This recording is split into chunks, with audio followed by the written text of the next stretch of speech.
discuss the work they're doing. I call Jan Logie.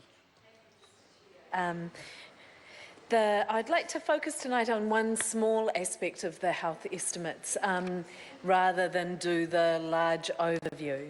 And I'd like this House to consider what if there was a way of providing an essential medical service that was safer, more accessible, cheaper, less traumatic for patients, and also saved millions of precious health budget dollars.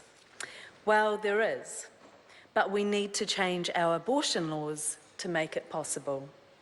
Our abortion law in New Zealand was introduced in 1977 without even one woman's vote in support of it. It maintains abortion as a crime unless 2 certifying consultants sign off that a pregnant person meets the legal criteria for an abortion. That is, there is a serious danger to the life or physical mental health of the mother. Order. We're on the appropriations, the estimates, and the member must come back to what's been reported back. That's what this debate's about. It's not a general debate on health matters. So if the member concentrates on what's actually in the estimates.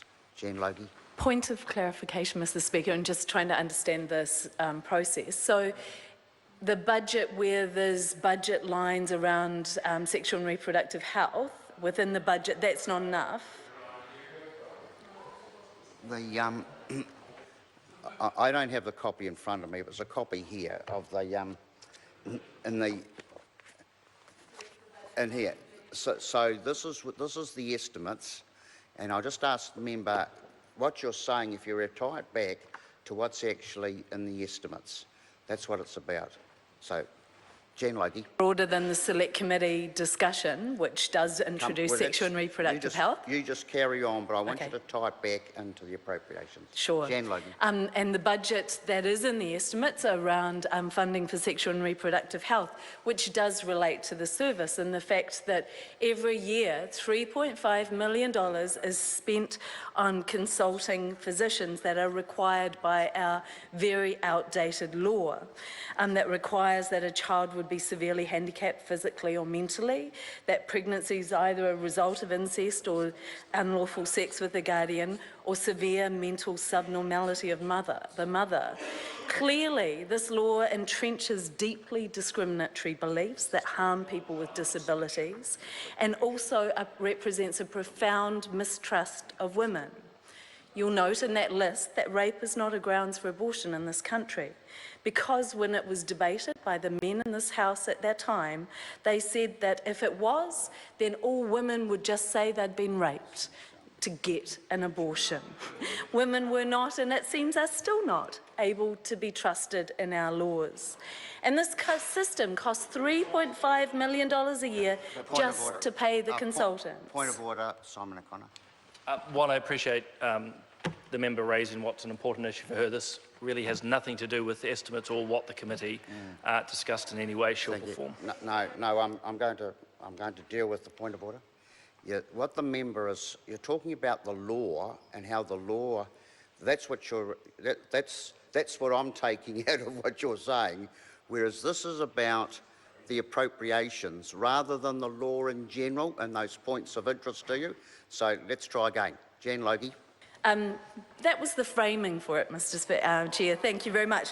So this entire system costs far more than the $3.5 million that's required as a result of our laws for the consulting physicians, because in this country and the way it's happening at the moment and organised, pregnant people will be required to see up to 5 doctors just to be allowed an abortion. The doctors may be in different places, requiring separate appointments and trips. The West Coast and Whanganui still don't offer abortion services, which requires more money and more time to be found for travel, all paid for through our health budget. Plus, all but 2 DHBs that offer abortion services require mandatory ultrasounds. And in several districts, you have to go to another service to get this ultrasound. This is all an unnecessary expense and stress, and against the World Health Organization guidelines. Critically too, Each of these steps delays access to abortion. Prior to 9 weeks, early medical abortion is carried out, which is more like a natural miscarriage. After 9 weeks, it's a later medical abortion, which is more like inducing labour. The Abortion Supervisory Committee advises that it's best practice to carry out abortions before 9 weeks, but sadly, because of our system, women are required to jump through so many hoops that most abortions happen in later term. Only a third of abortions were carried out in this country before 9 weeks because they are required to jump through so many unnecessary and medically unjustifiable hoops. We have a law and system in place that is expensive and prevents best medical practice.